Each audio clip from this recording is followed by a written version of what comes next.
Now we get to the fun part, which is the create a compelling offer part of the program.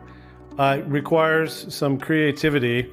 And when I was thinking about how to structure this, I was reminded of one of my favorite authors, Jim Collins, who wrote a book, Good to Great. And in it, he did some research, and I recall him saying it's about who first, then what. So just like anyone who's trying to build a great company needs to first assemble the team, the who first, then you figure out where you're going to go with that team.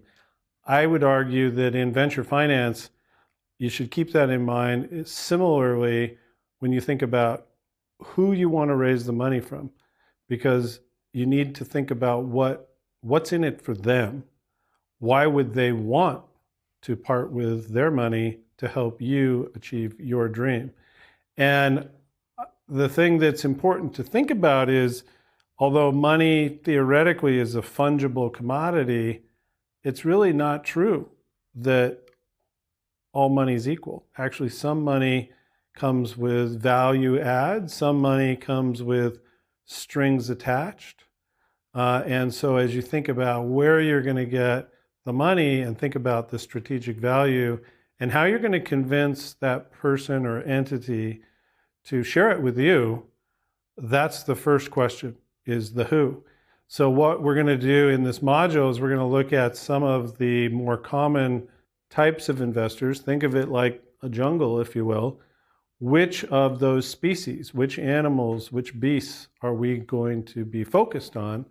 And then try and structure a deal that we know that particular type of investor wants to participate in, right? Because it's hard to sell somebody something that they don't want. So that's what we're going to do, is focus on different types of investors and then think about how to create an offer that would appeal to those particular types of investors. We're going to review the different profiles of investors that typically provide funding in the venture finance space. And everyone knows that when you're starting a business, first of all, the people who love you the most, the ones who may think this is a crazy idea and may try and convince you not to do it initially, once they get over it and say, okay, actually, I do support you, those people are typically the source of the first outside capital. So who are we talking about?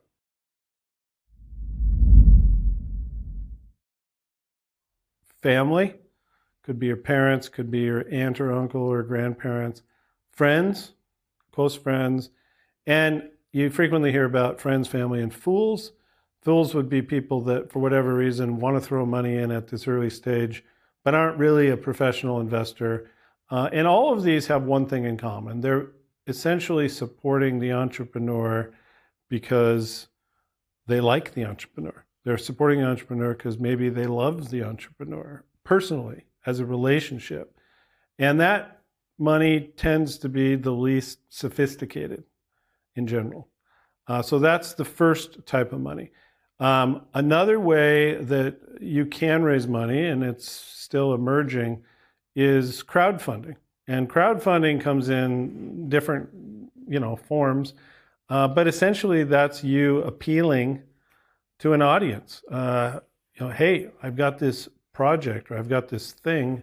Would you like to help me? And sometimes you can convince people to contribute to the project. And you can break crowdfunding down really in a bunch of different ways. But for our purposes here, let's break it down into 4 buckets. You've really got non-economic returns. People participate in crowdfunding because they want some kind of a reward, or they want to give a donation. So it's philanthropic, or they're expecting, hey, if I do this project, maybe I'll get an early prototype or something like that. So those are sort of non-economic.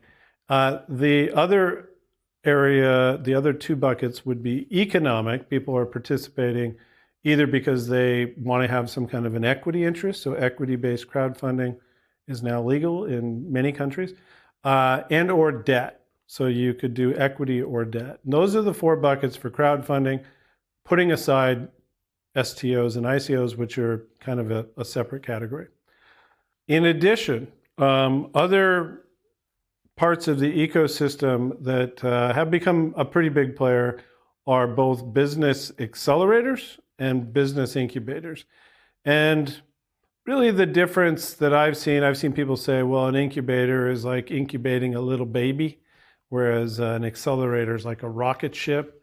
In a way, that's kind of cute, I suppose, but really, in my view, the difference is that an accelerator typically is part of a cohort, a program. Maybe it's 90, 120 days, and it comes with a host of services, mentorship, a little bit of capital, could be anywhere from 20,000 to maybe up to 150,000 among the most generous ones. And some of that, by the way, could be in convertible debt or something like that.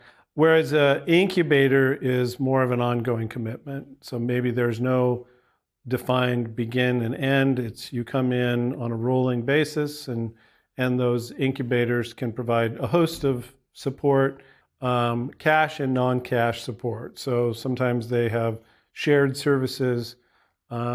Usually I would say the incubators probably don't take an equity interest, but those are important players for early stage companies in the ecosystem. So next up are professional angel investors. These are individuals investing his or her own capital. It's not institutional money, it's personal money. And they typically get involved in the pre-seed, seed, or even maybe early VC money. And those professional angels are motivated by a number of factors. One is just pure economic return. They are investing the money with the hope of a return on investment, but also because they think it's fun, it's interesting, it's an ability to sort of stay involved with entrepreneurship. So a lot of, in fact, most business angels are successful entrepreneurs themselves, and they like that. There's a different breed, which is called the super angel, which would be somebody who takes it to a different level. So a super angel is also not a micro VC, it's not an institutional investor, it's somebody that just can operate at a higher level. Usually they're capable of writing bigger checks, they can lead deals, and as a leader, not only can they negotiate the terms and conditions, I would frequently have a following of other angels because the super angels are perceived to be the super smart ones, and the follow-on or the sheep angels are like, hey, if so-and-so's in the deal, I know they're smart and savvy, so I'll follow along. So those are angels and super angels. Moving up one tier would be micro VCs. And micro VCs are just sort of a hybrid. They're actually structured like a regular VC. That is, it's institutional money. It's not their money. They're investing on behalf of limited partners. They may, in the past, have been like a super angel, but now they want to move it up a little bit. And these micro VCs are something that have become quite common, really globally. So what are we talking about? Usually it's a VC fund that has 50 million, maybe up to 100 million, but they're operating in the early stage market. But they're an important player. So within the local ecosystem, it's important that these micro VCs survive and thrive because they're the ones who can add additional capital on top of the angel capital. And they're also, to the extent the global VC funds want to venture into new markets, they feel more comfortable if there's a micro VC who's got boots on the ground, who can help them manage the investment. Next up, next beast in the jungle is the traditional VC. And with the rise of the micro VC, the traditional VC has kind of moved further up the cap structure so that you're looking at more Series A and beyond. And these traditional VCs, again, are institutional money, management fee, carried interest. They're investing other people's money, and they're essentially a fund manager. And with the partnership with both the micro VCs and the angels, particularly the super angels, more and more of these traditional VCs are more comfortable operating beyond their home base. And so you're starting to see more international deals getting done. with a sort of a partnership, really, between the traditional VC players who are providing growth capital and maybe some of the other players that are providing the seed capital. So where do they fit in? I would say in the current market, companies that don't already have product market fit and aren't already at a point where they're legitimately growing on a proven business model are pretty unlikely to be interesting to the VCs. Another important player in the innovation ecosystem and possibilities for access to venture finance or non-cash or non-equity based support is corporate VCs or corporate innovation. And so lots of companies know that there's a potential that there's a startup somewhere now that's going to make them irrelevant. And so corporations want to be part of the ecosystem for strategic reasons more than financial in many respects. So these vary from innovation challenges where they'll put up some prize money for companies that want to come up with innovative ways for new products, new ideas, new collaborations. It could be that the corporation has some kind of an accelerator, a corporate accelerator. It could be that the corporation has a VC fund. I was living down in Australia, and I remember when innovation became the new black, then all the banks decided, oh, well, we do corporate VC. Yeah, we got a $50 million fund. I can get into the specifics of the pros and cons on that, but it is an important player, and it's one that can be extremely valuable. On the other hand, it's one that can present dangers if not structured right. The next player that I guess we should look at is venture debt. So at least for companies that have serious venture funding or at least seed funding, there are not traditional banks, but maybe non-bank financial sources that will provide what's called venture debt. And in the US, there's actually a couple, 3 banks that this is what they do. But I would say it's more of a non-bank bank financing, and it includes upside. And it's a great way to extend your runway to finance equipment and capital goods, that kind of stuff. The most interesting and most innovative form of venture finance over the last 3-4 years is clearly tokens. So tokens started out, a long time ago. I guess we're now beyond the 10-year anniversary of Bitcoin. A lot of people think of Bitcoin as, oh yeah, I've heard of ICOs, I've heard of crypto assets. And Bitcoin clearly is a coin, it's a token, but it was just the beginning. So my view of Bitcoin is it may go to zero, who knows? But it doesn't really matter, because that's like saying, well, Alta Vista, one of the first search engines, failed, so it's not like all search engines are going to fail, right? So in this token space, you had, like you would expect, a bit of a mania from 2015 through really the summer of 2018. I think over $20 billion were raised in ICOs. The ICO is just an initial coin offering, and the idea behind it is that this coin is a token that gives the holder access to some benefit. So it may be, with this coin, you can get access to cloud storage, or you can get access to some other utility. I mean, in a way, it's a little bit like airline points or gift cards. Now, those coin offerings were conducted in ways that were, in retrospect, in many cases, fraudulent. The securities regulators don't like that. Securities regulators generally are trying to protect investors from making stupid decisions. And like I said, over $20 billion was invested, and it may be that not $20 billion of value was created. Having said that, the innovation itself is an important innovation. And in the current market, the new black is STOs, security token offerings. A security token is really a token that's backed by some kind of an asset. And it could be, a hard asset, it could be a share certificate, it could be art, it could be real estate. I mean, there's really no end to things that could be tokenized. But in the case of a security token, it need not have any utility other than the fact that it represents an investment. It could have a utility, but it doesn't have to have a utility.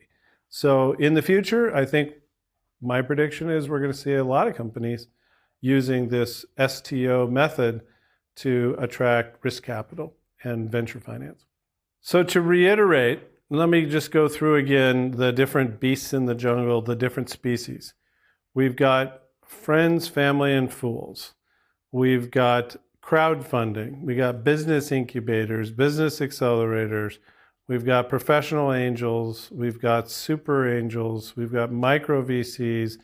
We've got VCs. We've got corporate CV or corporate innovation, venture debt, and then finally this new token offering thing. Now, the premise of this lesson is creating a compelling offer. And it is my view, and it's been my experience, that you need to create a compelling offer that targets your specific investor. It's not a one-size-fits-all. And so if you decide, for example, that you want to focus on corporate VC because you think the corporate VC can get you access to channels and customers that you couldn't get in some other way, well, then you create an offer that appeals to the corporate VC's interest. And that, by the way, may not include equity. It may be they don't care about equity because they don't even know where to put it on their balance sheet. On the other hand, if you're going to try and convince your Uncle Joe that he should invest, $100,000 in your business, you might not need to invest too much in creating an interesting offer because maybe Uncle Joe just loves you and he's going to give you the money anyway. On the other hand, if you go towards, say, a seed fund, if it's a real VC, keep in mind they're managing other people's money, you do have to be prepared to go through some kind of a diligence process and give them the kind of security that they would want, which in this case would be at least a Series Seed offer. So you've got the type of security, which is important, but you also have the valuation. So it's, if you go to somebody and you're pre-revenue and you say, hey, we're looking for $1 million and we're going to give up 5% of the company, my guess is that not many people are going to find that very interesting. Who knows? You could be a great salesperson, but if you've got, say, some real traction, product market fit, that offer might not be ridiculous. So when I say compelling offer, I mean, not only do you have to create the kind of security that those investors want, you also have to structure it in a way that the valuation is reasonable or in the ballpark. And then the question is, and different people have different views on this, are you supposed to take the lead in creating the offer and presenting it? Like, hey, here's the offer, take it or leave it. Or are you supposed to be passive and say, well, I don't know, you're the expert, why don't you give me an offer? In my experience, you need to be respectful of the investor. And so put yourself in the shoes of the investor. If it's an investor that's in the business of negotiating and valuing companies, then obviously they want to have some discretion and they want to take the lead and maybe making that first definitive offer. If it's somebody that really isn't in the business, like, friends, family, and fools, they're not really in the business. You're putting a lot of pressure on them to come up with an offer. So when I say compelling offer, you need to put yourself in the shoes of the other side and make it easy for them to say yes.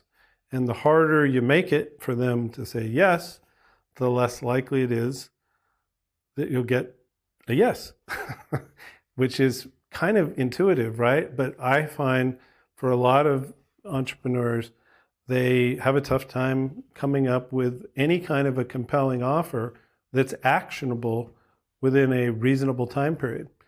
That's the lesson. You need to create a compelling offer to make it easy for the other side to say yes.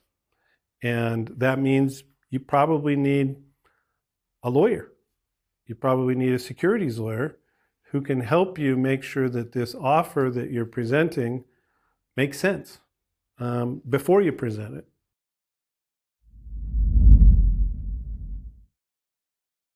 In thinking about what is a compelling offer, I've been thinking about examples of offers that have not been compelling because sometimes it's easier to explain what is a compelling offer by describing what isn't a compelling offer.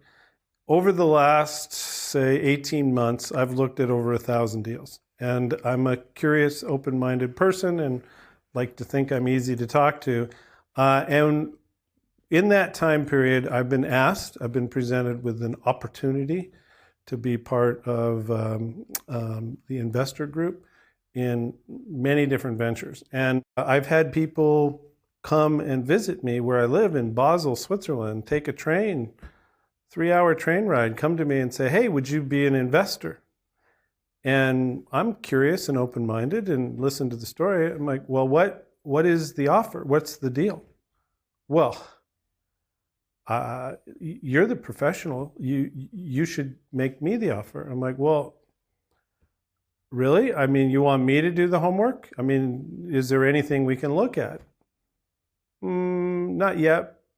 I'll get back to you. Do you have a lawyer? Not yet. Well, I'm not saying no, but I'm not saying yes. So why don't you get back to me? I mean, this person I have seen several times since then. I've received emails. Hey, do you want to invest in the deal? My reply, what's the deal? What's the offer? And I ran into this person in Davos who was up on stage pitching this great vision and still no offer. Okay, so that is putting the burden on me. Like I'm supposed to come up with the offer. Well, that's really not fair. I mean, if I really wanted to do the deal, I suppose I could do the homework. But keep in mind, there's also due diligence. Really, for somebody who's trying to get angel investors, they need to do the work on the front end, not just get the house in order, but actually create an offer that's reasonable. If you go shop your offer and your offer is unreasonable, like, oh, I'm pre-revenue, I'm trying to raise $1 million and I'm selling 5% of the company, my guess is that people will probably not jump at that offer. So whatever it is that you're doing, it pays to do your homework, figure out whether your offer is in the ballpark of what similar companies at the similar stage are doing, and then go to people who finance those kinds of ventures and present them with something that's actionable. I mean, so when you're done with the meeting, the lunch meeting or the pitch or whatever, if somebody says they're interested in your company, what do you got to give them? Can you back it up with a term sheet, with a subscription agreement? Do you have a due diligence locker that people can look at to make sure you have your house in order? I mean, is this real, or are you just out there, fishing?